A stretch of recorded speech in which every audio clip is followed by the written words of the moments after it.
ኖላዊ ሚዲያ የቤተ ክርስቲያን የሆነ በስመ አብ ወወልድ ወመንፈስ ቅዱስ አሐዱ አምላክ አንድ አምላክ በሚሆን በአብ ወልድ በመንፈስ ቅዱስ ስም መጋቢት 10 በዚህች ዕለት የክብር ባለቤት ጌታችን አምላካችን መድኃኒታችን ኢየሱስ ክርስቶስ የተሰቀለበት የከበረ መስቀል የተገለጠበትና የተገኘበት ነው። የዚህም የከበረ ዕፀ መስቀል መገለጡና መገኘቱ ሁለት ጊዜ ሆኗል።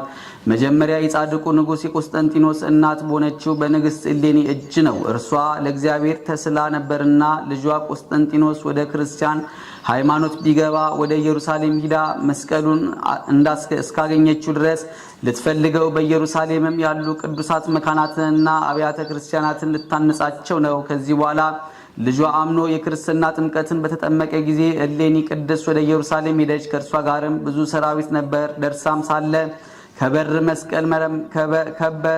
ስለከበረ መስቀል መረመረች። ቦታውንም የሚያስረዳት አላገኘችም። የአይሁድ ወገን የሆነ አንድ ሽማግሌ ሰው አስራ በረሃብና በጥማት አስጨነቀችው። በተጨነቀም ጊዜ ለንግሥት እሌኒ የጎልጎታን ኮረብታ አስጠርጊ ብሎ ነገራት።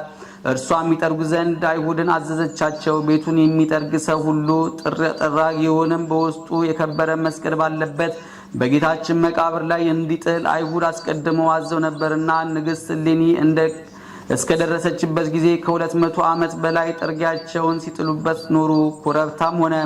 አይሁድም በጠረጉ ጊዜ 3 መስቀሎች ተገለጡ። የክብር ባለቤት ክርስቶስ የተሰቀለበት የትኛው እንደሆነ አላወቁም። የሞተ ሰውም አግኝተው አመጡ።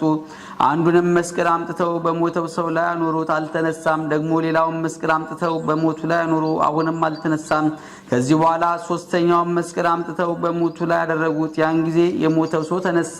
እሌኒም የክርስቶስ መስቀል እንደሆነ አውቃ ሰገደችለት። የክርስቲያኖችንም ወገኖች ሁሉ ሰገዱለት። ለልጇ የላከችው ይህ መስቀል ነው የሚል በሌላ መጽሐፍ ይገኛል። የቀረው ግን ግንዱ በውስጡ ተተክሎበት የነበረው ከእርሱ ጋር እኩሌታውን ከቅንዋቱ ጋር ወደ ልጇ የላከችው ነው። ከዚህ በኋላ ስርዓታቸውና የህንጻቸው ነገር በመስከረም ወር በ17 ተጽፎ የሚገኝ አብያተ ክርስቲያናትና የከበሩ ቦታዎችን አነጸች።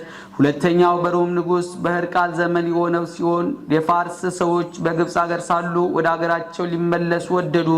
ከሹማምንቶቻቸው አንዱ የጦር መኮንን ተነጥሎ ወደ ኢየሩሳሌም አልፎ ደረሰ። ወደ ከበረ መስቀል ቤተክርስቲያንም ገባ። መስቀሉንም በላዩ በተተከለበት ግንድ ፊት ታላቅ ብርሃን ሲበራ አይቶ ሊያነሳው እጁን ዘረጋ።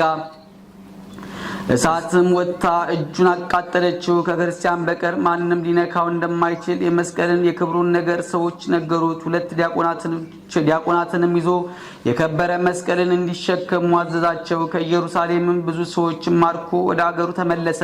የፋርስ ሰዎችም ኢየሩሳሌምን እንዳጠፏቸው ብዙዎች ሰዎችንም እንደማረኩና የከበረ የክርስቶስንም መስቀሉን እንደወሰዱ የሮም ንጉሥ ሕርቃል በሰማ ጊዜ እጅግ አዘነ። ስለ እርሱም እንዲጾም ምዕመናንን አዞ ወደ ፋርስ ዘምቶ ወጋቸው፣ ብዙዎቹንም ገደላቸው። የከበረ ዕፀ መስቀልንም እየፈለጉ በሀገራቸው ሁሉ ዞረ፣ ግን አላገኘውም። ያ ዲያቆናቱንና መስቀሉን የወሰደ መኮንን ከቦታው በቤቱ አንጻር ባለ በአንድ ቦታ ላይ ወስዷቸው ጥልቅ ጉድጓድ እንዲቆፍሩ አዞ በዚያ የከበረ መስቀል አስቀበረ። እነዚያንም ዲያቆናት ገደሏቸው። ነገር ግን ያ መኮንን የማረካት የካህናት ወገን የሆነች በእርሱ ቤት የምትኖር አንዲት ብላቴና ነበረች። እርሷም የከበረ መስቀልን ሲያስቀብርና 2ቱን ዲያቆናትን ሲገድላቸው በቤቱ ውስጡና በመስኮት ትመለከት ነበር። ወደ ንጉሥ ሕርቃልም ሂዳ መኮንኑ ያደረገውን ሁሉ ነገረችው። ይህንንም ንጉሥ ሰምቶ እጅግ ደስ አለው። ያቺ ብላቴናም መራችው። ከእርሱም ጋር ብዙ ሰራዊት ሆኖ ኤጲስቆጶሳትና ካህናትም ነበሩ። ወደ ቦታውም እስከምታደርሳቸው ያቺን ልጅ ተከተሏት። ቆፍረውም የከበረ ዕፀ መስቀልን አገኙት። ከአዘቅቱም አወጡት። ንጉሡና ሰራዊቱም ሰገዱለት። በልብሰ መንግሥቱም አጎናጽፈው ታላቅ ክብርን አከበረው።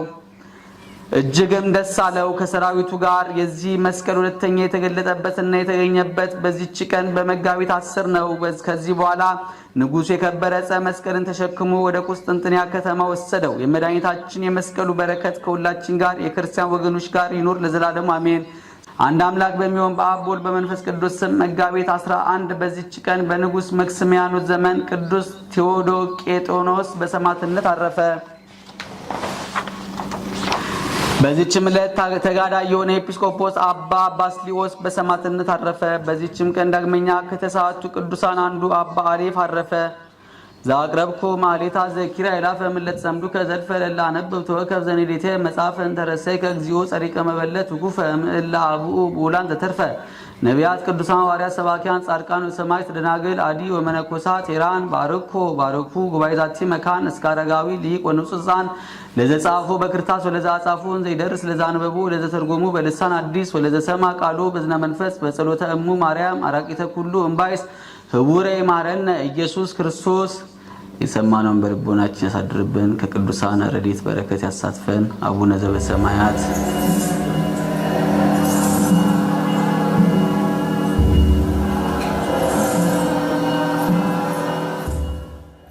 ኖላዊ ሚዲያ የቤተ ክርስቲያን የሆነውን ብቻ